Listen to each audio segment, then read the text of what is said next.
Hi guys, Buildzoid here, and today we're going to be doing a PCB breakdown of the ASUS ProArt X670E Creator Wi-Fi motherboard. Now, before we get into this, a quick disclaimer, because this is not a review, and I'm not an engineer, so do keep that in mind. I make these videos mostly because I just like looking at PCBs, so yeah. Anyway, let's get into it. Now then, how did I get this board? Well, I didn't get it from ASUS, I got it from eBay. And the reason I got it from eBay is because I wanted an AM5 motherboard with dual X8 PCIe slots, and this was the cheapest option that I could find. And the reason it was the cheapest option that I could find is that this PCIe slot has a bunch of mangled pins in it, which is why I have this PCIe riser semi-permanently attached to the board. Basically, the thought process behind this is that if I'm not, inserting and pulling GPUs out of the mangled PCIe slot, it's not gonna get more mangled. And right now it's in like working condition. So, as long as nothing actually like interacts with the mangled pins, they shouldn't get more mangled, and it should just kind of keep working, forever.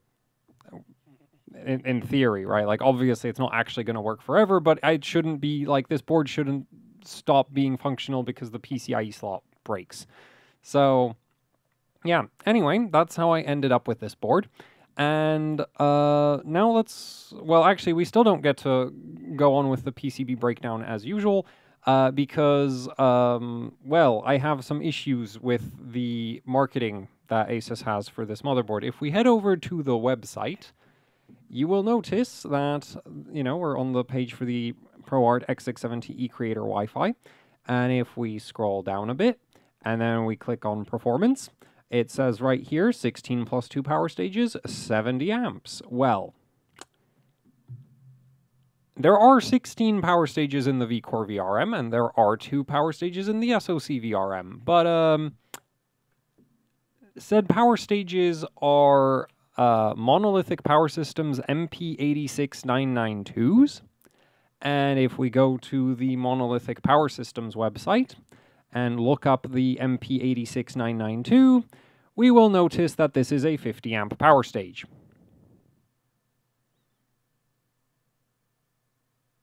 So hopefully this is just a copy paste error and not a case of ASUS not knowing how to read. Because I have seen that in the past with other manufacturers where they would just copy-paste the marketing materials from a different motherboard, and so you'd sometimes end up with, like, like two kind of similar boards with different parts. Like, they would copy-paste the better board onto the worse board, or the worse board onto the better board. Hopefully this is just copy-pasting issues, and not a case of they just don't act like... It says, like... right there, it just says 50 amps. Like, I don't know, like, how that got turned into 70. Like, the funny thing is, if you actually go through the data sheet for these, because I wanted to give ASUS the benefit of the doubt of, like, maybe the, like, overcurrent protection on these power stages is 70 amps. It isn't. It's 75. So, yeah, I have no idea where that number 70 came from. Also, funnily enough, the highest nominal current rating power stages on this board are actually in the VDD MISC VRM, and those are 90 amp parts, which I just kind of find funny that, like, they somehow managed to take a number that, like, it's not the OCP of the vCore power stages, it's lower than the VDD MISC power stages, so it's like, that's these. And it's like, like, technically, that still wouldn't be accurate because, like, they're not using the 90 amp parts in the vCore VRM. But anyway, it doesn't really matter. Like, it doesn't actually affect the performance of the board. Like, I like the board, but yeah, like, look, you can't just do this as far as I'm concerned. So anyway, let's go back. Let's get back to the actual PCB breakdown. So. We'll start off by looking at the various features around the board, and then we'll go back into the power delivery stuff that I actually care about. So, and start with the rear I/O, where we have an HDMI output for the iGPU and a DisplayPort input, because some of the... Oh, yeah, so actually it's labeled right there. How convenient. Yeah, so these two USB Type-C ports actually support display pass-through. So what you can do is you can pipe a display signal from your GPU into there, and that'll then pass it to the USB-C ports, and then you can send that over to your monitor. You'll also notice that these are like the really fast USB-C ports. These may actually be Thunderbolt, because the chip that's responsible for these is this thing over here, and that is a Intel. Yeah, that's an Intel JH. Wait, am I copying the right one? Yeah, I am. So that's JHL 8540 USB 4/Thunderbolt controller. Actually, I think on the Intel website it only says Thunderbolt controller, but I'm guessing the issue is like if you put this thing on an AMD motherboard, you're not allowed to call it Thunderbolt anymore. So I don't know if there's actual like restrictions on the functionality, because I have never held a Thunderbolt device in person. So I have no idea about like Thunderbolt functionality in practice. It's also not really something I care about. But yeah, this is a on an Intel motherboard, this would be a Thunderbolt controller. So I don't know if it magically turns into a USB 4 controller when applied to an AMD motherboard and it like loses some functionality. Yeah, it might have Thunderbolt support. Anyway, so that's pretty cool. Not really like this isn't like functionality that you'll see on every AM5 motherboard, though not, I obviously don't care about it, as you can probably tell. Then we also have 10 gig LAN over here, which is a Marvell 10 gig LAN. So that's the Aquantia AQC. Actually, I don't think it's called Aquantia anymore, but it's the AQC 113. So yeah, if you want 10 gig LAN, this is, I think this is one of the cheaper boards that you can get with 10 gig LAN. Like the other ones tend to be a lot more expensive. Then there's 2.5 gig from Intel. So we have kind of a funny amount of Intel parts on an AMD motherboard here. Though the Intel LAN on AMD boards is actually extremely common, so that's not really that weird. But it's like it's 2 Intel chips instead of just 1.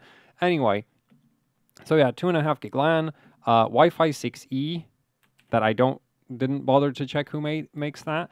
And we have a cut down set of audio ports, which kind of confuses me because this isn't a budget board and it's not an ITX board. Like, I can understand when an ITX board cuts down the audio section because like there's just not enough space on those boards for anything. But yeah, this is a full-size ATX board and it's relatively expensive. And it's also meant to be like a workstation-y board, so like, wouldn't you potentially want to have an optical output? You know?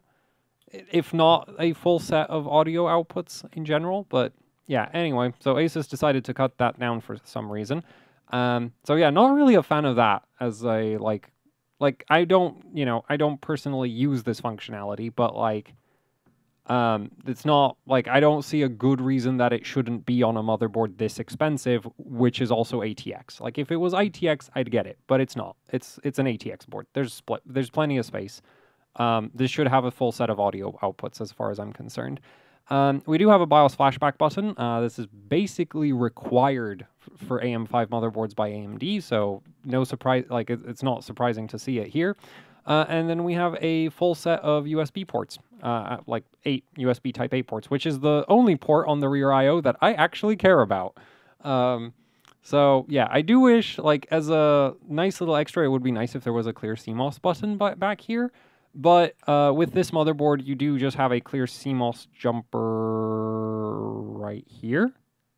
It's one of these.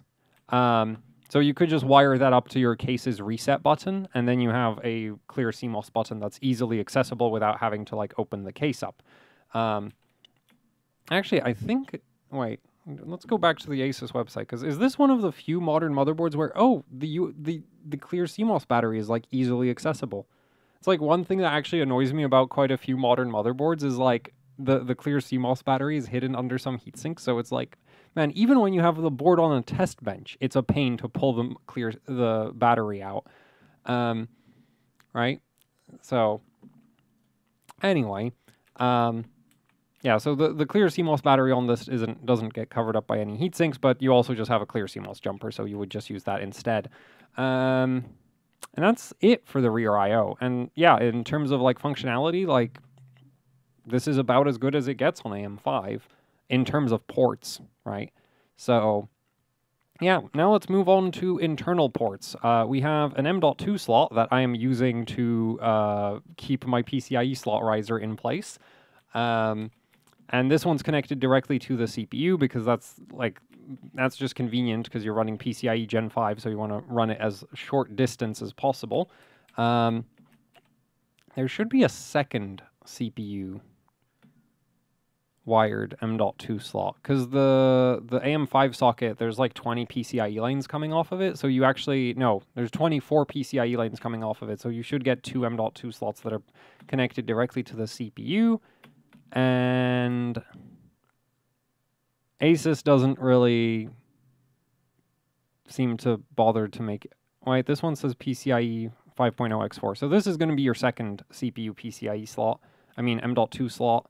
And then these two down, these two down here are going to be off of the chipset. Oh yeah, it says right there, 4.0 X4. So those are off of the chipset. So a pretty standard, this is the standard configuration for AM5, right? Like they're not doing anything weird like switching your main PCIe lanes into these, which some motherboards do for reasons I will never understand. But yeah, no, I like this layout, setup of PCIe devices. Actually, personally, I would have preferred it if they took the PCIe lanes from these two and combined them into another X8 slot. But I am not sure if AMD would allow them to do that. Because, yeah, there's no motherboard that does that, even though, at least theoretically, I think that should be possible, because these should just be regular old PCIe lanes. So you should be able to combine them with the other X4 5.0 and then get another X8 out of that. And actually for X570, I think ASUS did have a board that did basically that to give you one more X8. Actually, no, I don't think it did that. It did something weird with the chipset, if I remember correctly. But anyway, that's it's not really a, I don't think most people would care for another X8 slot. So yeah, full set of M.2 slots for an AM5 motherboard. And then my personal favorite feature about this board is that it does support dual PCIe X8. So we do have PCIe Gen 5 switches on the back of the board right here. So basically you have X8, so you have X8 PCIe Gen 5 that goes into your first PCIe slot right here, right? And then the other X8 goes into the switches, and then depending on if you're using the second PCIe slot or not, right? If you don't put anything here, those go to the top slot and you get full X16 Gen 5. Or if you do use this PCIe slot down here, you get X8, X8 both at full Gen 5. So that's the main reason I wanted this board, because yeah, these Gen 5 Gen 5 PCIe switches are quite expensive, so you don't really find them on cheap boards. And unfortunately for me, some manufacturers, even when they do put them on a motherboard, don't use them to give you an extra PCIe slot, but they do use them to give you silly M.2 support. So anyway, I like literally the whole reason I have this board is because of the PCIe layout configuration, or the CPU PCIe lane configuration. And then for the last PCIe slot, this is just X4 off of the chipset. I think this might trade bandwidth with either one of the M.2 slots or maybe the SATA ports. Speaking of the SATA ports, you get 4 of them. Which, yeah, in this day and age, I think is a sensible number of SATA ports. I don't think, it doesn't really make sense to be building a bulk storage server around a high-end AM5 motherboard, right? So this doesn't need all the SATA ports to support a bunch of I don't know, 8 terabyte drives or something. Anyway, so yeah, I quite like the PCIe configuration on this board. You also get a USB Type-C port internal header over here with power delivery. So there's a 6-pin power connector over here for extra power for that. This might also provide extra power to the PCIe slots, but even with 2 RX 480s, that is not a concern. And the reason I use RX 480s as my you might extra PCIe slot power GPUs is because those are RX 480s are some of the power hungriest pull a lot of power from the PCIe slot. Most GPUs don't pull as much power from a PCIe slot as a reference RX 480 does. So yeah, and even with two RX 480s, I wouldn't bother plugging this. Like, you wouldn't need an extra you wouldn't need extra power for the PCIe slots. The 24-pin can handle two of them just fine. So yeah, this is primarily for the USB power delivery over here. And then, is there anything else now? That's kind of it. So yeah, and then finally we have some troubleshooting LEDs up here. And they are color-coded, which is nice, but the thing that bugs me with this board is about the troubleshooting LEDs is that it used to be a standard feature of ASUS workstation motherboards. Like, go look at a Z77WS or a Z87WS or a Z390WS or an X99WS board. They all have postcodes. Because back when, like, ASUS introduced the workstation lineup, actually, this might be a bit later into the existence of the workstation line of boards, but basically at some point ASUS decided, like, you know, it would kind of suck if your workstation doesn't want to turn on, and you can't figure out why it doesn't want to turn on because you don't even have a postcode. So maybe we should make postcodes a standard feature of workstation boards, and then you get to the, like, you know, successor of the workstation line, which is the ProArt boards. Where's the postcode, ASUS? Do workstations no longer need to be able to post? Why isn't there a postcode?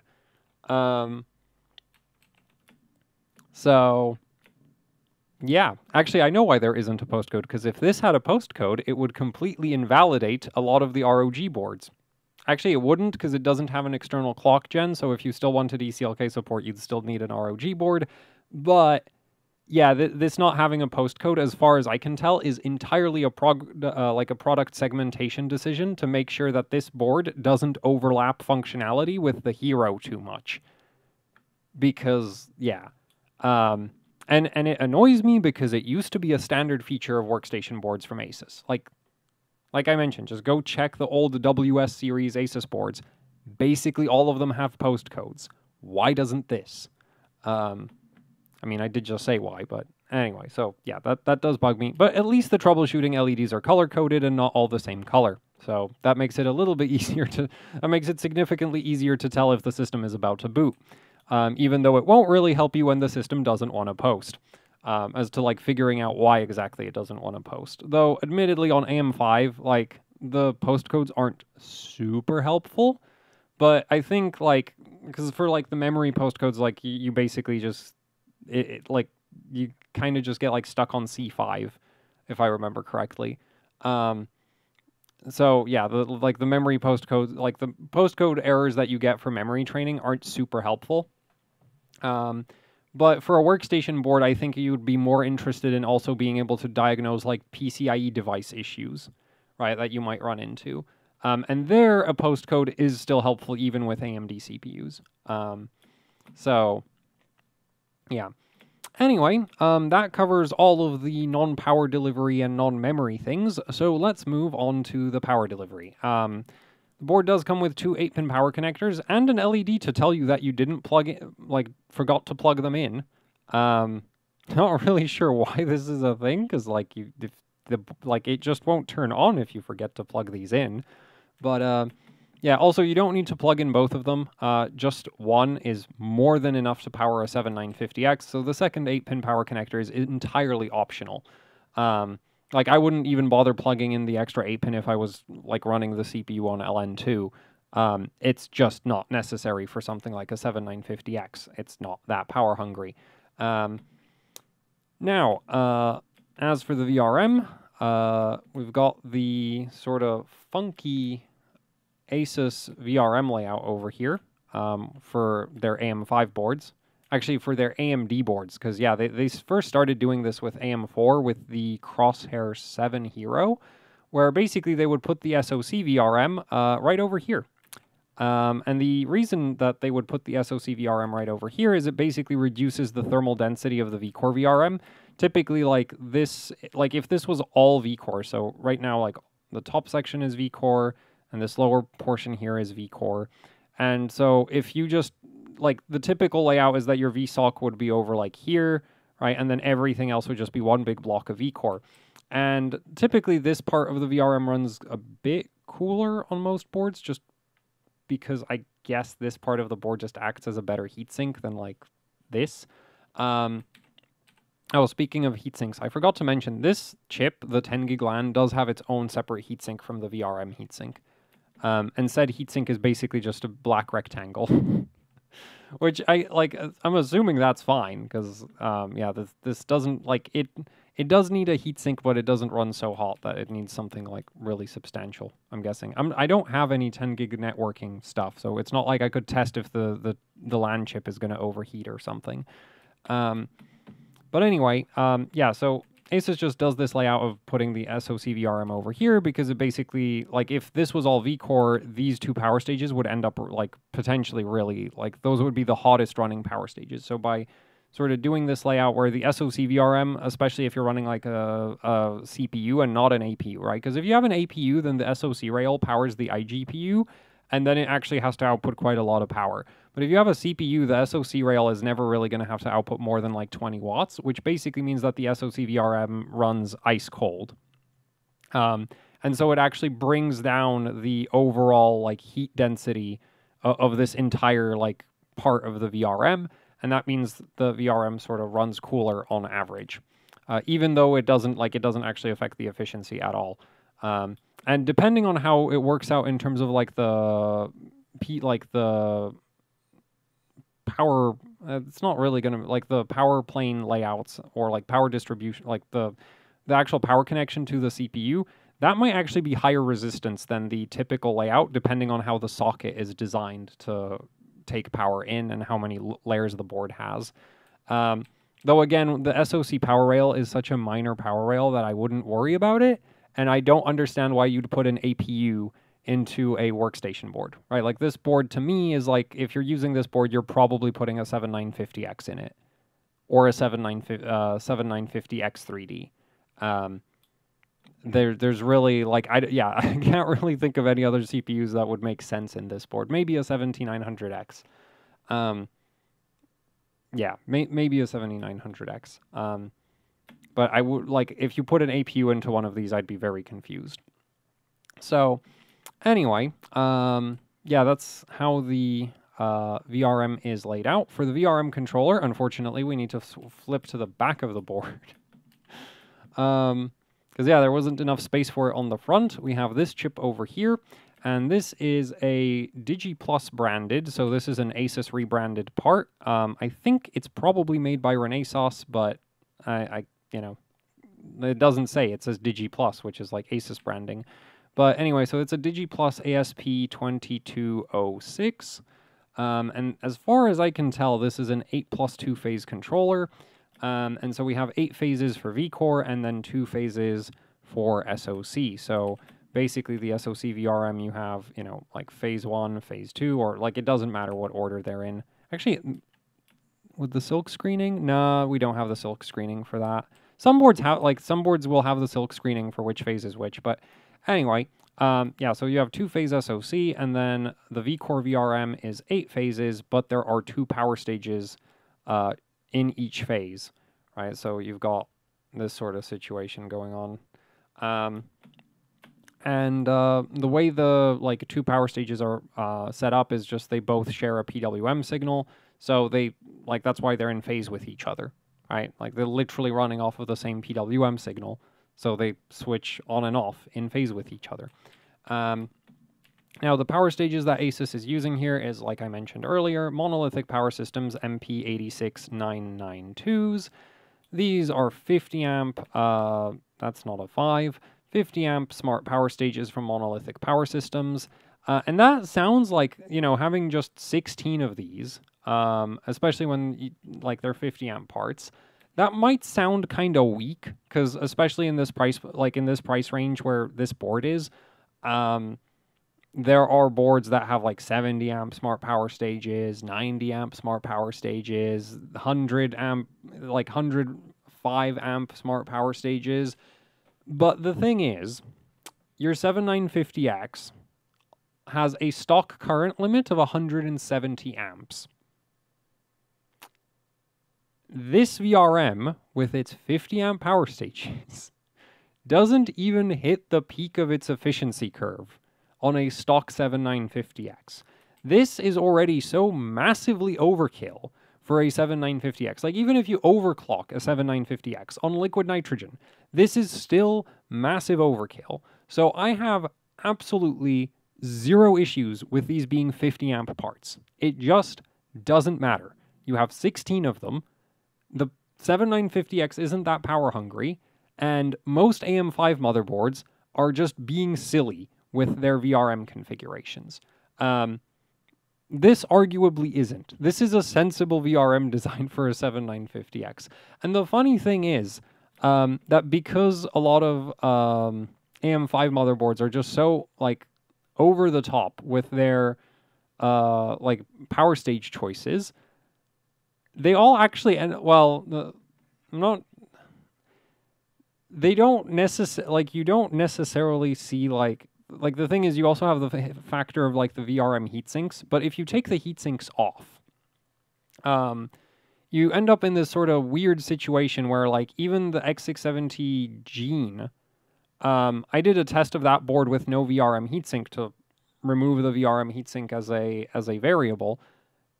It ran at basically the same temperatures, and that board supposedly uses like 110 amp smart power stages. It ran at, like, actually it ran, we'll go with the same, okay? Because I wasn't being super, like, controlled about the test environment, because basically my thought process was like, okay, I have this, actually, you know what, I'll just pull up the notes, and yes, this video is going to go off track. I've decided to care less about keeping my videos under control.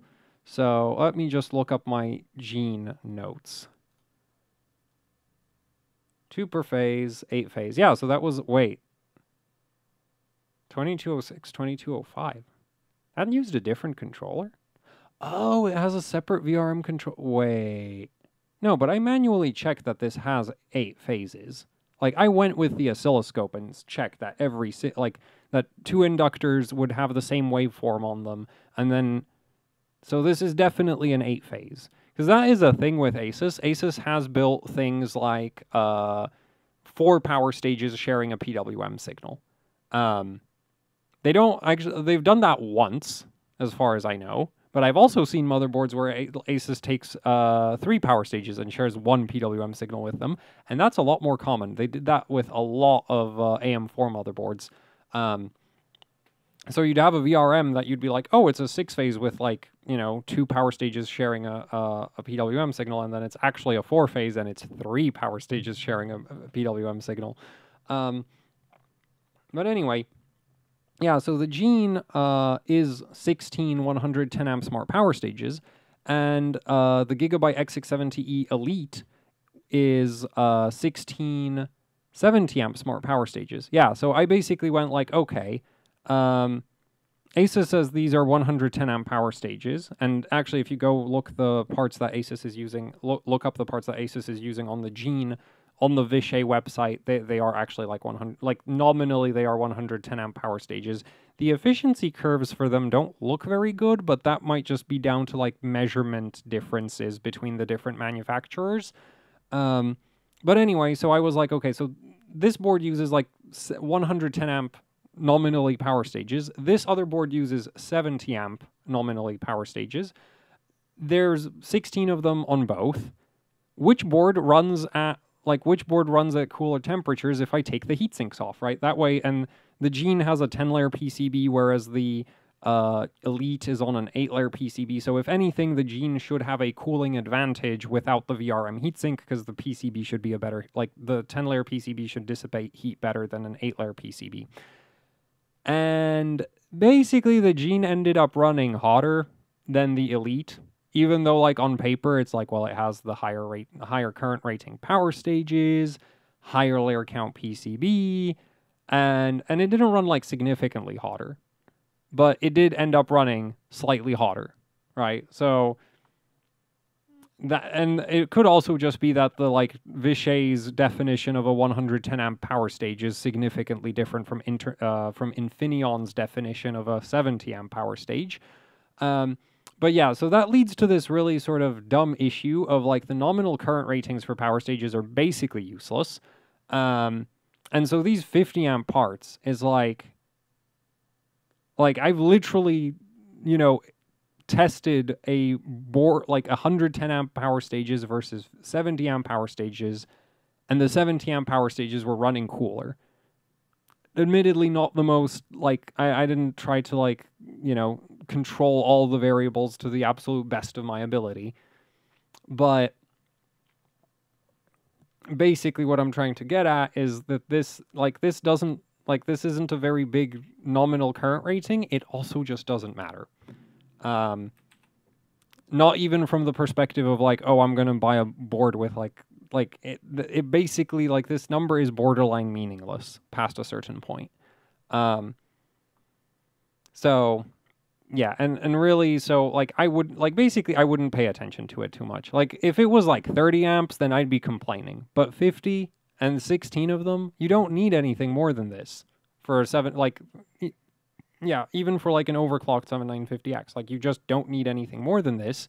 And worrying about if your motherboard, like, and the funny, like, the point I was trying to make with the Gene is like, it's quite, you know, I would not be surprised if this board had the exact same VRM temperatures, even if you put 70 amp parts on it, or 90 amp parts on it, or 110 amp parts on it. Because the funny thing is, power stages have an efficiency curve, and that looks like this.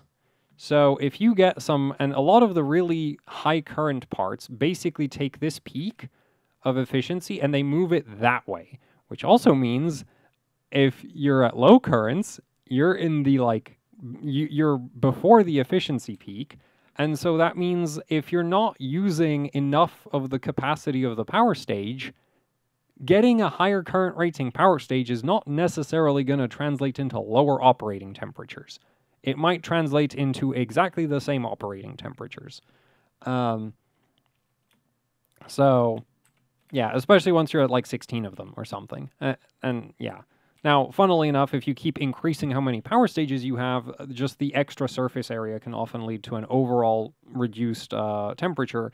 But yeah, I don't think this board would gain anything if ASUS swapped it over to 70 amp parts or 90 amp parts, or even the 110 amp parts that they use on the Gene. Because this is already not hitting the peak of the efficiency curve. And higher nominal current rating is not going to help that. So, yeah. So yeah, these don't sound super impressive, but in practice, it just doesn't matter. All right, because, like, still, this is, like, nominally 800 amps of current capacity, which it isn't, because if you actually tried to put 50 amps through one of these power stages, it would get very, very hot. But it would not get as hot as one of the 110 amp power stages trying to output 110 amps. Actually, I'm pretty sure you couldn't get inductors that would do 100 amps. So you're... Okay, no, that's not true. You could get 100 amp inductors, but you're never going to see those inductors used on a motherboard. So, yeah.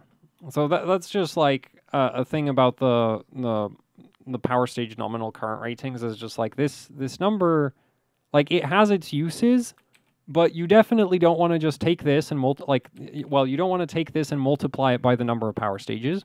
It's also not really that useful as a, like, oh, this board has 50 amp parts, this board has 70 amp parts, therefore the motherboard with the 70 amp parts is better. That is, like, not necessarily, right? Because, yeah. Especially once even the 1650 amp power stages is well into the territory of massive overkill, it's like... And then you also run into the issue of, like, the nominal current ratings, like, they're not standardized across manufacturers. So what one manufacturer might consider a 70 amp part, another manufacturer would consider a 90 amp part, or the other way around. So, yeah. And then, of course, you have other variables like the PCB itself and the inductors being used. That'll affect the operating temperature of the VRM even without the VRM heatsink, right? And then, of course, the heatsink can also do a lot for the operating temperature of the VRM. So, yeah. There are limitations. Basically what I'm trying to get at is my PCB breakdowns are not reviews because the amount of detail you get from even the documentation for the power stages is just not enough to give you an idea of how the parts perform in practice. Actually, the best example of this is I tested a really awful AM4 motherboard that used 90 amp smart power stages, but because the 4-layer PCB was so incredibly thin and also the inductors were just tiny, it ran, it couldn't run a 5950X with an overclock, even though on paper the power stages do. And actually, after I modified that motherboard without changing the power stages, just changed the inductors and added some extra copper for current carrying capacity in the piece, to basically deal with the fact that the PCB couldn't handle the current that the 5950X was trying to pull, the board was suddenly capable of handling a 5950X just fine.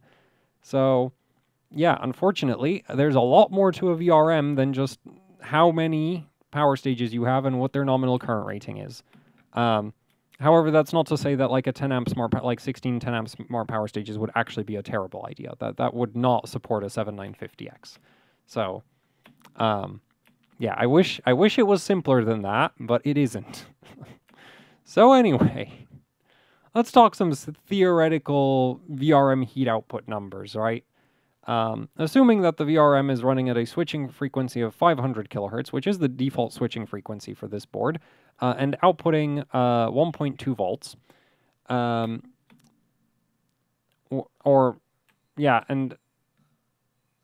man, I'm great with making sentences. Anyway, so assuming 1.2 volts and 200 amps output current, the power stages, so just the heat output of the power stages, should be about 16 watts, which basically means you should be able to run a 7950X on this motherboard with stock power limits without the VRM heatsink, because a stock 7950X has a current limit of 170 amps, which means, yeah, you're not even going to reach this. I don't bother doing VRM calculations below this, because when you have 16 power stages, it's just it just doesn't work anymore, really. It's kind of it's kind of pointless. This is basically this is 1 watt of heat per power stage, which the power stages on an 8-layer PCB should have no issues dissipating that heat all on their own. So yeah, this should be perfectly capable of running a 7950X with no VRM heatsink. I haven't actually tested that, but yeah, definitely a stock 7950X, really, not an issue. And the board does have heat sinks, so, and if you have airflow, even better. So, anyway, so basically, even if you're overclocking, the VRM isn't going to be doing, it really isn't going to struggle, because, yeah, 200 amps is actually kind of hard to cool on a 7950X. And then 300 amps, which is well into, I'd say, sub-ambient overclocking territory, so dry ice, maybe even liquid nitrogen, the VRM would only produce about 23 watts of heat. So yeah, like I said earlier, this is massive overkill.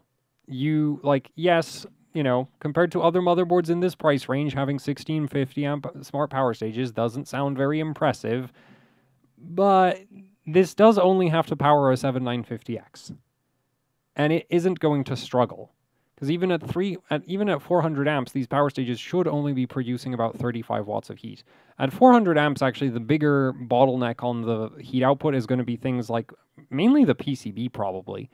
Yeah, actually, even at 300 amps, the motherboard's PCB itself starts becoming a major concern.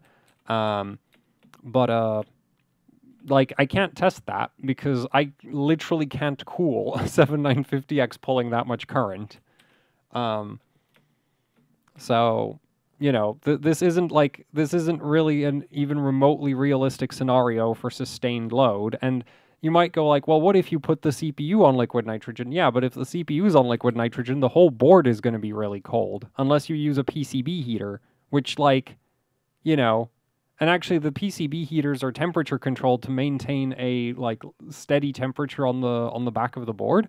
So that, like, you wouldn't really, like, you know, literally, like, you can't even test what would happen. Like, I guess you could, like, build an artificial load to put into the socket to see, like, a 400 amp load. But with any CPU that actually goes into the socket, like, you can't test these load scenarios. That's how overkill this VRM is. So yeah, in the, like, operating range of CPUs that fit into the AM5 socket, this board is just not going to have any issues. Anyway, 500 amps if by some miracle you manage to get there. 49 watts of heat coming off of the power stages. So at this point, like, yeah, for like 400 amps, 500 amps definitely need a VRM heatsink. I'd start wondering about the inductors in this range, because ASUS does like to use quite high inductance inductors, and the thing with inductors is, like, it is very easy to get a very high current rating on a low inductance inductor because there's just less, it's just like a shorter piece of wire, and usually a thicker piece of wire as well.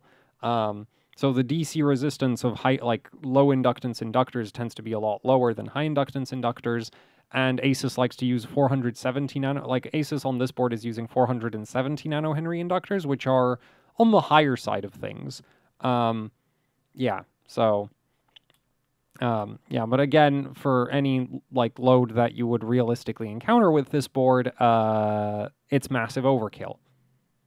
So, yeah, and sure, you can get motherboards that are on paper even more overkill, and in practice probably don't run significantly cooler. Or if they do run significantly cooler, it's not going to be because of the difference in power stages, but because of the difference in VRM heatsink design.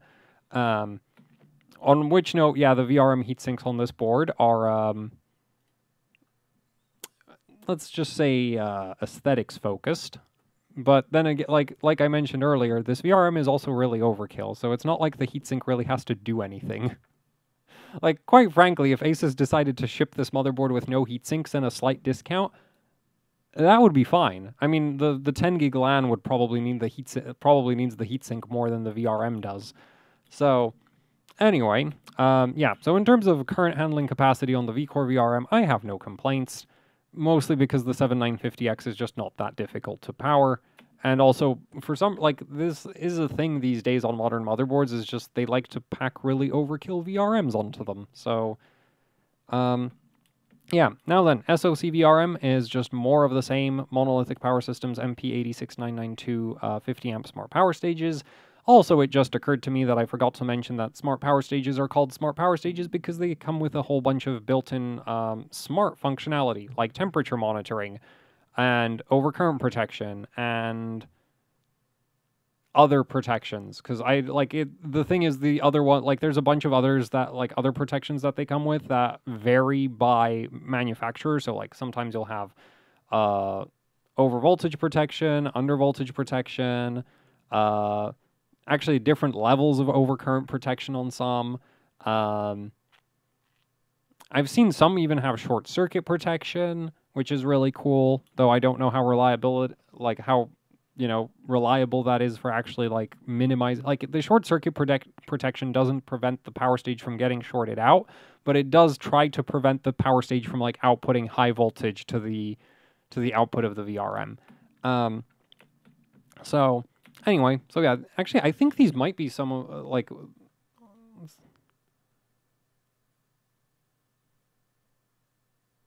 okay, well, it doesn't immediately say on the Monolithic Power Systems website. You could, like, the data sheet is public, so you could just, go dig through it yourself. But yeah, like, over temperature, current limit, fault reporting. So I think these might have the short circuit protection. Because I'm not sure what kind of fault, like, you kind of don't want, like... It wouldn't be very useful to report a fault if the power stage is still actively trying to do power stage things while faulty, right? That would just not be very useful.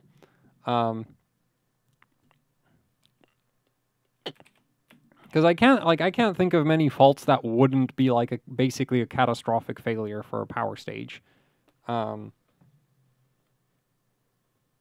Anyway, so yeah, we've got a whole bunch of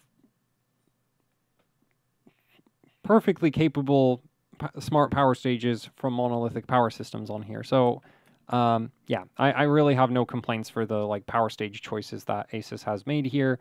I do have complaints about their marketing though, because they're not 70 amp parts. Now let's talk capacitors. And this is one thing that like, yeah, well, yeah, let's talk capacitors. So input filtering on this board is just pretty standard. Like for the V-Core and the SoC VRM, is pretty standard ASUS stuff, right? So we've got 7 270 microfarad, 16 volt through-hole aluminum polymer capacitors. Right, 16 volt, not microfarad. And this is a lot of like bulk input filtering capacitance. As for who makes these, that is, I am not really sure. Because I think these are Nichicon rebrands. And the reason I think these are Nichicon rebrands is because it says FP5K on these, which is like a Nichicon part number, or like a product line from Nichicon. Yeah, it's not a part number. There, you can get an FP5K in so many different flavors that, like, it's really not a part number. But that is like a product line from Nichicon, and the mill, like, that is not a manufacturer.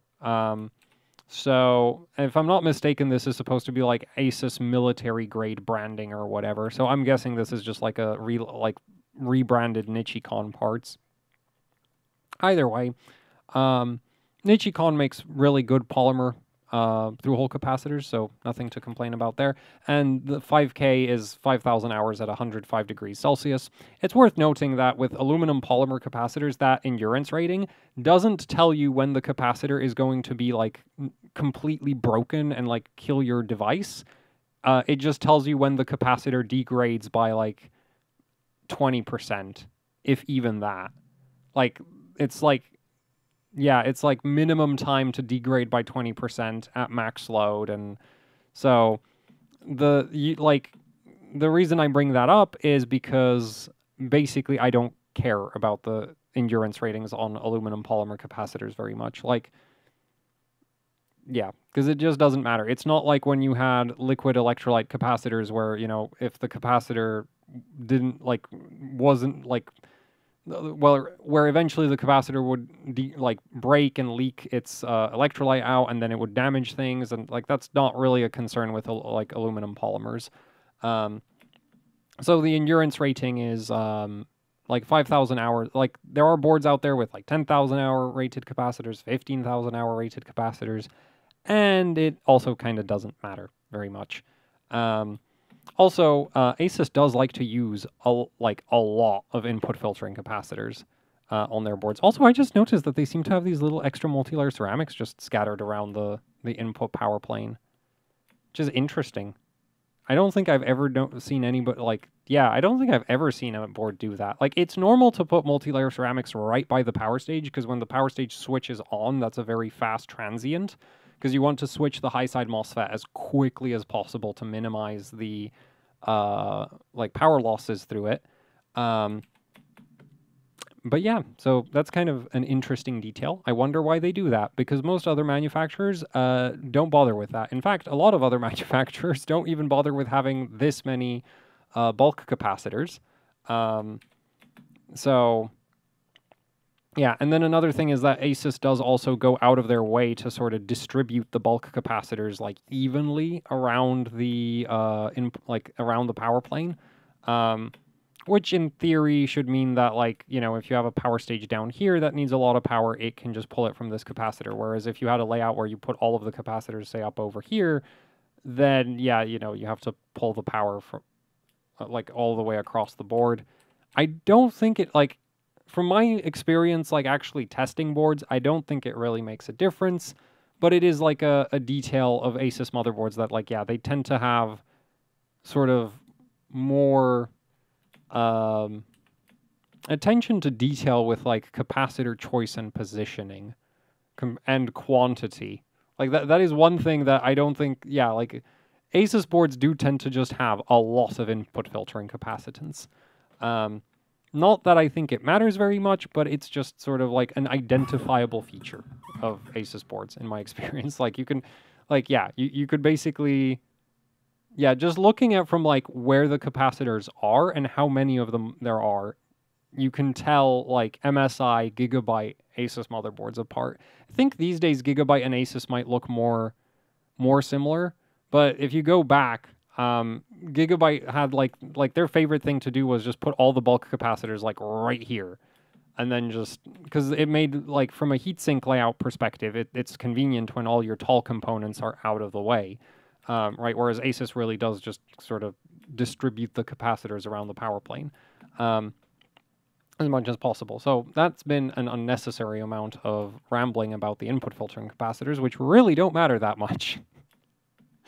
Output filtering capacitors, man, this VRM, and I said the same thing with the Gene, like, is weird to me because ASUS has this like, so there's like a lot of input filtering capacitors, right? Like I've made that I think very clear at this point. This is a lot of input filtering capacitance.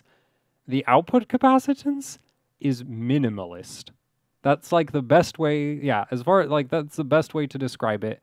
This has a minimalist approach to output filtering because the bulk capacitance for the entire vCore VRM is these 3 capacitors, these 2 capacitors, and these 4 on the back. And these 4 on the back are 150 microfarads each, which is not very much. In fact, these 4 together add up to about the same capacitance as one of these. Because these are, so these are 560 microfarad, also like mil FP5K, so I'm assuming rebranded Nichicons. And the funny thing is, this is exactly the same capacitor configuration that the Crosshair X670E Gene has. Actually, I think that might have slightly fewer SMD polymers on the back. So, yeah. And the thing is, like, if you look at other AM5 motherboards, like, the B650 Live Mixer, off the top of my head, is like 12 560 microfarad capacitors for the output, like, for the bulk capacitance for vCore.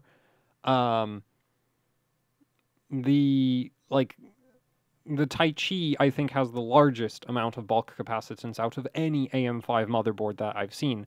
Though I didn't try counting the capacitors because I'm not sure how they're distributed between the different power planes. Like, looking at this board, your initial assumption would be like, oh, these 3 are vCore, these 3 are vCore, and then, like, these 2 are SoC. But actually, like, no, the SoC VRM has 3 capacitors to itself. And then this one down here is for VDD MISC, right? So, yeah, like, I didn't, like, but I would not be surprised if, like, the X670E Taichi from ASRock, or even the B650 Taichi from ASRock, had, like, 3 times more bulk capacitors for its vCore VRM than this does. Which, yeah, is wild to me, because you would think, like, oh, this has, like, awful voltage regulation or something, but it doesn't. The voltage regulation on this board is really, really good. It's actually comparable to the voltage regulation of the Gene. Probably because the VRM controller seems to be the same, or actually not the same, very similar, and the load line calibration tuning is the same. So, yeah, like, ASUS just has this, like, we don't use very many bulk capacitors, but the voltage regulation is really good, which I find really interesting, because it's like, because you do have these other motherboards where there's like you have basically a capacitor per inductor, right? And then you measure it and it's like, oh, this doesn't actually achieve anything. So, yeah, in terms of bulk capacitors, like this is not a lot of bulk capacitance. It's not even that many capacitors. So an interesting design choice by ASUS. Also, these 150s are 6.3 volts. I don't know who makes them. I have absolutely no idea. And these are, and I'm actually not even sure if these are SMD aluminum polymers or if they're tantalum polymers. Because yeah, I've literally no idea who makes these. I've never seen these markings before. Anyway, so the bulk capacitance of the VCore VRM is minimalist, but what isn't minimalist is the multilayer ceramics, because this is like you'll never see this on any non-ASUS motherboard. Like the whole AMD basically provides this cutout, and it's like, yeah, you put all your multilayer ceramic decoupling capacitors right here, and you're good. And well, ASUS basically crammed as much capacitance in here as they could. I didn't try desoldering any of these to check what capacitance they are, but I've taken apart like other high-end ASUS boards for parts, mostly because at some point I discovered, wait a minute, they use really like high capacitance multilayer ceramics, which are surprisingly expensive. Yeah, like I have a few old GPUs that have like an entire ASUS motherboard worth of extra multilayer ceramics on there, but yeah, like I would not be surprised if these were 47 microfarads or even 100 microfarads, because yeah, that is a thing now. You can get 0805s with 100 microfarads of capacitance. Admittedly at very low voltage ratings, but that doesn't really matter for VCore, right? Because you're not going to be running super high voltage on VCore. So ASUS like completely populated the CPU socket cavity, decided that that isn't enough capacitance, so there's more capacitors up here. I'm not sure that these are for VCore. Obviously, this is not just VCore. There's like memory filtering, SoC filtering, VDD MISC filtering. There's probably a 1.8 volt rail somewhere in there, just because that's like a common supporting voltage for a lot of stuff. But yeah, so ASUS just completely packs the back of the CPU socket. And then they put all of these over here as well. I think some of these are for SoC, but a bunch of these are for VCore. You don't see this on any other motherboards. You just, like, there's just multi-layer ceramic capacitors for power filtering just scattered around the board. These might actually be for this crystal over here. Actually, they might not be. I'm not sure. I would not be surprised if these were just more VCore filtering. And then, on top of that, you have little, like, multi-layer ceramics just scattered around the entire VCore power plane right off of the inductors. Now, yeah, so, like, ASUS just... And they're not even all the same sizes, which I find really interesting. Because it's, like, having multi-layer ceramics right off of, coming right off of the inductors, as far as I know, is to deal with, like, sometimes you'll get, like, a really nasty inductive spike right at the inductors. That the, like, bulk polymers, like, they're just too slow. They have too much equivalent series inductance, so that spike doesn't get filtered out by your bulk capacitors. So you'll see, especially on a lot of GPUs, you'll have, like, one multi-layer ceramic capacitor for every single inductor. ASRock also likes to do that, where they'll just put, like, one little multi-layer ceramic for every single inductor on their motherboards. But those are usually all the same size. And ASUS has just, like, there's, like, two of them here. There's a little one, a big one, like, a bigger one. And I just find this really interesting that, like, they do this. Because, yeah. So I just find that a really interesting detail about, like, ASUS power delivery is that, at a glance, it's like, oh, how much bulk capacitance do you have? It's like, not really that much. And then you look at what they did with the multi-layer ceramics, and they just pack the socket cavity. And then when they did, like, and then it's like, oh, the socket cavity can't contain all of the ceramic we want. It's like, yeah, we'll just put some around the CPU socket on the top side of the board. And they've been doing this for ages. Like, even on AM3 Plus boards, you can see this kind of thing where, like, ASUS will just put more capacitors around the CPU socket because apparently the space provided by AMD on the back wasn't enough or something. So... yeah, and I guess that might be part of why the voltage regulation on this board is, like, so freaking good. Part of it also is probably the fact that ASUS actually has load line settings that, go pretty deep on the load line slope, whereas most AM5 motherboards have LLC settings ranging from 0 V-droop to barely measurable V-droop. So that means, like, you don't really get a setting that does anything... like, doesn't significantly affect the undershoot. So, yeah, basically, I'm a big fan of this VRM. Even though it doesn't look like anything that's like at a glance, it doesn't look like that special, but I like this VRM a lot. Honestly, I'm kind of upset that I took so long to measure it with the oscilloscope. The thing is, like, I have another ASUS motherboard that doesn't use this. Yeah, I think it uses a different. It doesn't use the. I'm pretty sure it's a different voltage controller. Actually, I think that board has more bulk capacitance, which would potentially make sense because depending on the voltage controller manufacturer, like they might have different design guidelines for like, hey, our controller needs this much bulk capacitance to reach this kind of transient response performance, whatever. Yeah, and that board wasn't anything special, so I just kind of assumed, well, this is a workstation board, so they're not going to put, like, the freaking extreme overclocking VRM on here with slightly downgraded power stages, right? And it's like, nope, this is the VRM of an X... Actually, I think the inductors might be the same. Give me a second. Is this the same inductors as the Gene? Oh, no, the Gene has lower inductance inductors. Man, I really wish I had a Gene now to compare against this. Because I think that would be really interesting. Or I would find it very interesting. I also wouldn't be surprised if the differences were basically non-existent. Both in terms of VRM temperature and voltage regulation. Because, yeah, it's like slightly lower inductance inductors. And, oh, actually, the Gene took a very different approach to the Wait, no, that's the input filtering. Wait, that's roughly the same total bulk capacitance. Wait, what? The Gene only has 3? Wait, the Gene has even less bulk capacitance. What? Really?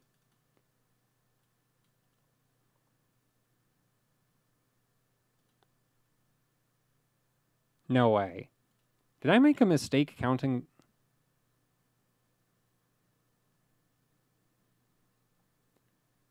3 6.3s. 1, 2, 3, 4, 5, 6. Oh. Oh my. Man, I forgot how, like... So I'm like, oh yeah, this is not that many. The Gene has even less bulk capacitance on the output. That is wild. That is absolutely wild how like... How... Anyway, yeah, so I do like this VRM. Man, now now I'd be even more interested to have like both boards to like really try, like, you know, take more measurements to see if there are any appreciable differences between them, because I don't think there are. But anyway, so yeah, I'm a big fan of the VRM on this board. And then for the SoC VRM, we have these 3 560 microfarad, probably Nichicon capacitors, as well as a bunch more multi-layer ceramics, but that's actually pretty typical. Actually, if you want to see a lot of multi-layer ceramics on the SoC power rail, just look at ASRock motherboards. Yeah, ASRock likes to put a lot of little multi-layer ceramics onto their SoC power rail. I'm not sure why. It's also really, like, I do find this really interesting, how, like, you have such big, like, design differences in terms of component choice and, like, quantity between the different manufacturers, even though, like, they're all targeting the same CPUs, right? Like, they all have to power the same thing. So you'd think they'd end up with similar solutions. And the funny thing, well... I think with 0 V-droop, if you're like testing like worst case scenario voltage regulation performance, I think they all probably perform very similarly, actually. Yeah.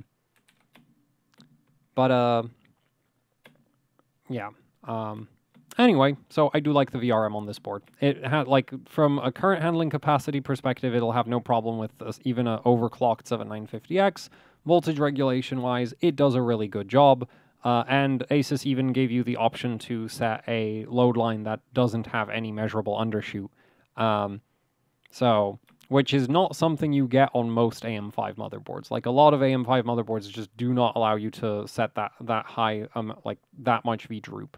I don't know how big a difference that actually makes in practice, but maxed out LLC is definitely bad for static overclocking. So if you're, like, trying to max out Cinebench or something, the 0 V-droop settings are like, so there is a benefit to minimizing the undershoot. I'm just not sure how much you have to minimize it before it's like not actually making a difference anymore.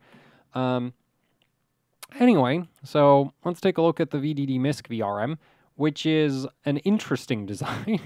So we have these tiny little inductors. These are 100 nanohenries. Yeah.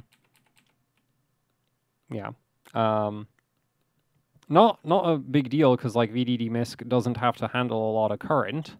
Also, these are 100 nanohenries, so they probably actually have a pretty high current handling capacity. We have this one 560 microfarad bulk capacitor for this, as well as a bunch of multi-layer ceramics, and apparently ASUS decided also the option for a 3-terminal polymer. Apparently ASUS decided that that was all unnecessary because they didn't populate most of that. But, you know, well, they did. I don't think they did that anywhere for like vCore or SoC. Because I think these are like configuration resistors or something. Not capacitor pads. Same over here. Actually, these aren't unpopulated. But anyway, so yeah, I guess they figured out that VDD MISC power delivery really isn't that important, which makes sense. And the wild thing about the VDD MISC on this board, though, is that the power stages,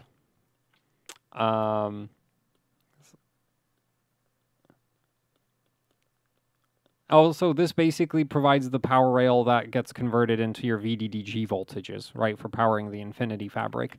But the power stages they used here are Renesas ISL 99390s.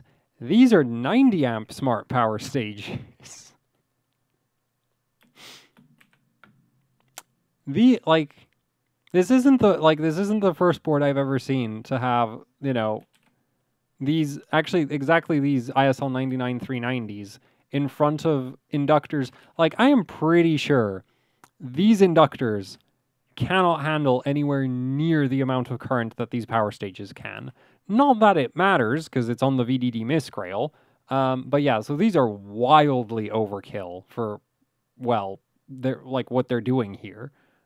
Which is, yeah. Also, this is a 2-phase VDD MISC VRM, but that's pretty typical for AM5 motherboards. It's controlled by a Renesas, what is it? Renesas,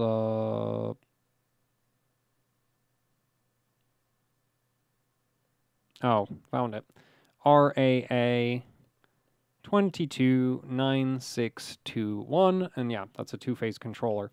Also, cute little detail, we have this little input filtering inductor and then a dedicated input filtering bulk capacitor for the VDD MISC VRM here. So basically the idea is that you have 12 volts comes in through your 8 pins. It goes through this first input filtering inductor. Basically this input filtering inductor is blocking the switching noise from the power stages from going up to your power supply. This one's completely optional. A lot of budget motherboards will actually just not bother with this, and ASRock doesn't bother with it at all, even on high-end boards. They just don't have an input filtering inductor. And seemingly their workaround for that was to just have way more capacitors on the input. Like the input filtering on some high-end ASRock boards these days is kind of ridiculous. It almost looks like output filtering for a GPU. I'm not sure how useful that actually is. But yeah, that is a thing that I've noticed with some ASRock boards where they'll just have this mishmash of through-hole polymers and tantalums and big multi-layer ceramics, smaller multi-layer ceramics, and just everything. And it's just but why? It's input filtering. It's not that important. On the the extreme opposite end is MSI boards. Well, you'll have sometimes you'll have 2 bulk capacitors for the entire vCore and VDD MISC and SoC power delivery on the input side. But anyway, so yeah, 12 volts comes in, goes through this input filtering inductor, and then it'll travel down your 12 volt power plane that powers all the SoC and vCore and all of that, and then it'll go through this inductor over here and then go to the VDD MISC VRM. So basically they're trying to block the switching noise from the vCore and SoC VRMs from reaching the VDD MISC regulator for some reason. And the reason I say for some reason is most motherboards don't bother with this at all. Like, yeah, the input filtering inductor at the 8-pin, that's pretty typical, but the one over here before VDD MISC, yeah, that is... I think that might be ASUS only that does this. Because, yeah, I have no idea. Like, this shouldn't really be an issue. Like, you'd think GPUs... Yeah, well, actually, no, GPUs do kind of do that. Yeah, like a 4090 actually has a separate filtering inductor for the memory for the memory power delivery from the vCore power delivery. But yeah, for motherboards, this is a bit like... It's not the only board that does something like this, but it's not super common. So anyway, yeah, the VDD MISC VRM over here, massive overkill. Well, the power stages are massive overkill. The inductors look about the right size. And then the output filtering is pretty typical stuff. Apparently, it was excessive in its full configuration, so ASUS decided to leave a bunch of the multi-layer ceramics out. Now let's move on to the memory power delivery. And this actually was really... it's not... Yeah, I found this really interesting about the memory power delivery, which is these. Took me quite a while to figure out what is going on with these. Because initially I was like, oh, these are like VDDIO, but they're not. They're not VDDIO. No, these are 5-volt filtering for the memory sticks. Because, of course, DDR5 has its own voltage regulator on the actual memory. Now, some motherboards will basically have, like, say, Gigabyte does this, where they'll take 12 volts from your 24-pin, and they'll convert it into 5 volts, and then they'll feed that into the memory sticks. This board... has these two MOSFETs up here. And if I remember correctly, because it's been a while since I probed this, but this MOSFET connects, so you have 5 volts just comes straight in this end, okay? And then this MOSFET connects to this input filtering inductor, and then also to this MOSFET over here. And this MOSFET actually connects to the, like, input, like the 5 volts input of the memory slots. And so, yeah, basically, and this 5 volts just comes in from the 24 pin. So basically, the ASUS approach to the 5 volt power to, like, 5 volt power to the memory sticks is, like, the VDDIO voltage regulator, which is over here, is, like, isolated from... or like, well, it's not isolated, but it's filtered, like they're filtering it out of the 5 volt supply that goes to the actual memory sticks. And the 5 volt supply for the actual memory sticks has all of these like SMD polymers. Again, I don't know if they're aluminum or tantalum. They're the same ones that they're using over here. But yeah, so they have all of these for like filtering the 5 volts before it goes into the memory sticks. So yeah. I had fun probing that, but it's not really that important. Actually, I kind of wonder if, like, I'd like to see an OEM motherboard with DDR5 and like how those handle 5 volts, because I would assume that an OEM motherboard just takes 5 volts straight from the 24 pin, does absolutely nothing, and runs it straight into the memory slots, right? Whereas here we have all of those, like, we have like 2 MOSFETs.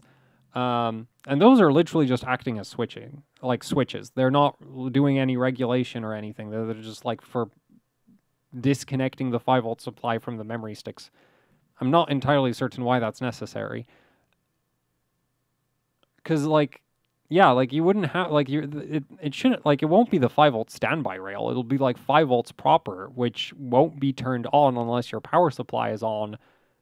And, like, if you're pulling memory sticks out of the system if the power supply is running, like, you have other issues to deal with. But anyway, yeah, so that's what's going on with those capacitors. Because initially I thought, like, whoa, this is, like, some massively overkill VDDIO filtering. It's not. It's just memory power supply filtering. Anyway, VDDIO is this thing right over here. Massive overkill. This is like, so we've got like it's a single phase VRM controlled by this chip over here. I don't know what this chip is. It's a Richtech chip. Like the thing is, Richtech has this marking scheme for their small components that is basically XY equals AB. Yeah, this is impossible to Google. So basically what you need to do to figure out what a Richtech XY equals AB chip is open up random Richtech data sheets that look like they might be the thing you're looking for. So for this, I'd be looking at like single phase buck converter controller, right? And you open up the data sheet, you scroll. Actually, I'm not sure if it's at the bottom, but basically there's going to be a page in the data sheet that's dedicated to like what markings the chip actually comes with. And yeah, and you just check what markings, and you do that like a bunch of times until you find the correct data sheet, which really sucks to do, which is why I don't know what this is. But it's some kind of Richtech thing. I would not be surprised if it was actually just an RT8120 or some variant of the 8120, because that was the chip that was used for all of the DDR4 power delivery, and VDDIO on DDR5 is basically DDR4 power delivery, except without actually having to power the memory sticks. It just goes to the memory controller now instead of also the memory sticks. And on that note, yes, this is massive overkill because we've got 2 low side MOSFET and 2 high side MOSFETs for powering just VDDIO. Right, like it used to be that like for a DDR4 motherboard, this voltage regulator with basically this configuration of MOSFETs would power all of your memory sticks and the memory controller. Well, now it only powers the memory controller, so it has to do a lot less work, but it's still basically the same voltage regulator, including the MOSFETs being used. These are just good old on-semiconductor. I'm going to put it over here. We're running out of space. Yeah, good old on-semiconductor 4C10N MOSFETs. And these, like, well, these aren't good, but for memory power delivery, they're more than enough. Yeah, like, there really is no point using anything more than this for memory power delivery. Quite frankly, if ASUS decided to cut 2 of these off, I still wouldn't see a problem with that. Like, if they didn't bother to even populate all of the MOSFETs, that would have been fine, in my opinion, because, yeah, like, memory power delivery, like, the VDDIO is not a high power rail. Now, for filtering VDDIO, we have 3... Is it 3? Yes, we have 3 more 560 microfarad through-hole polymers right over here. And they... Yeah, we also have one 560 microfarad input filtering capacitor over here. Now, the thing is, this runs off of 5 volts, right? So this is the same 560 microfarad cap that we have over here, and also over here. And one thing I find really interesting about the VDDIO filtering on this board is that ASUS went and like added this little 330 microfarad, what looks to be a Panasonic SP cap, 3-terminal SP cap, right before the CPU socket. The attention to detail, I do appreciate it, because this is like a special variant of the SP cap that has extra low equivalent series inductance. And apparently, like, oh, we couldn't fit enough multi-layer ceramics into the CPU socket for memory filter, like VDDIO filtering, so this is a thing.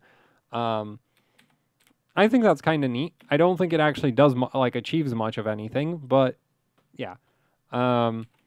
And the reason I don't think it achieves much of anything is because, unfortunately, as this board's not really that great at memory overclocking.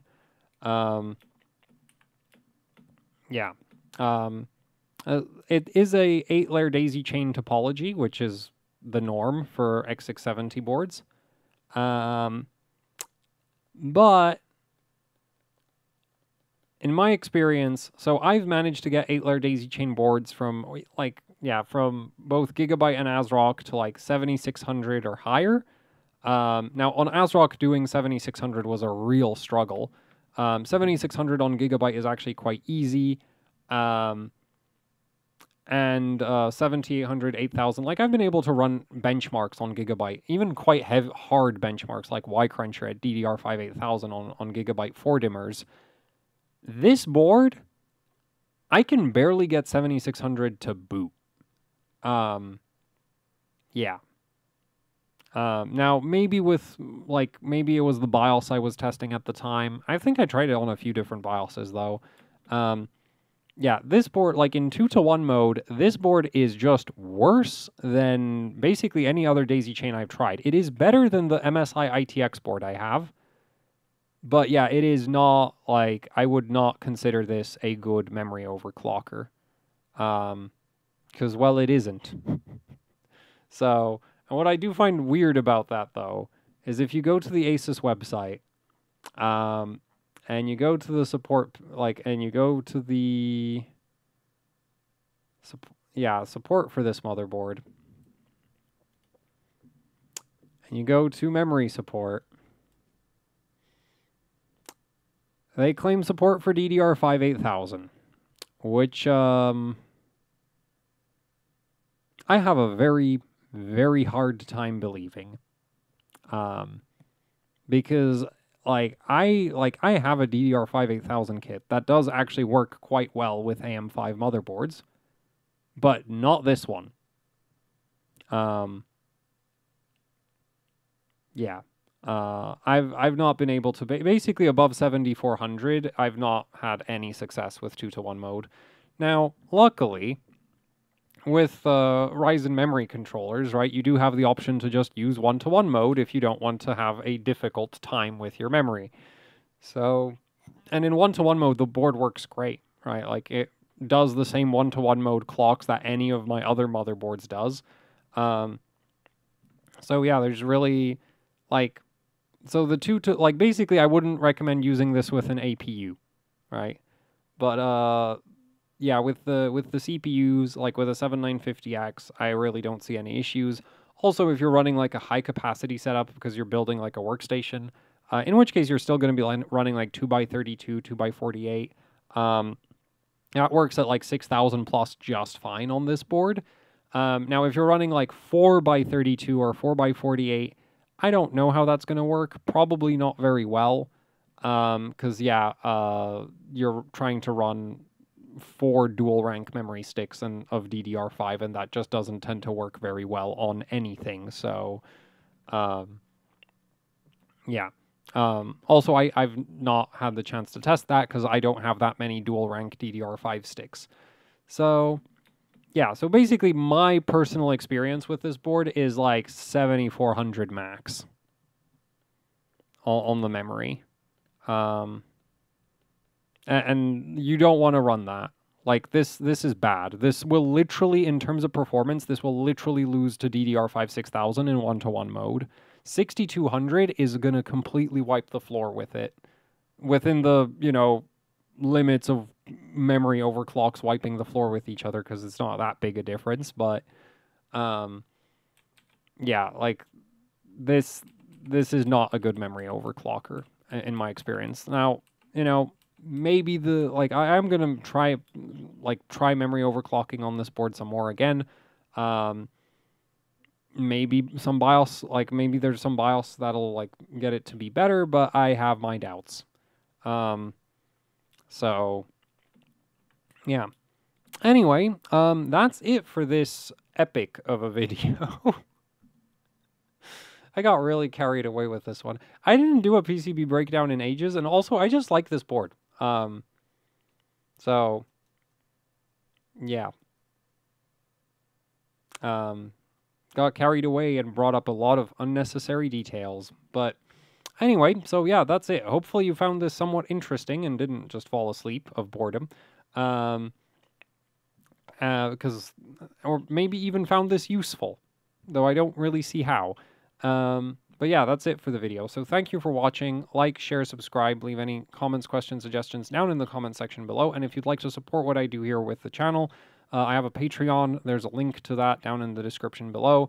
There's also the AHOC Teespring store. Also a link for that in the description. There's shirts and posters and merch.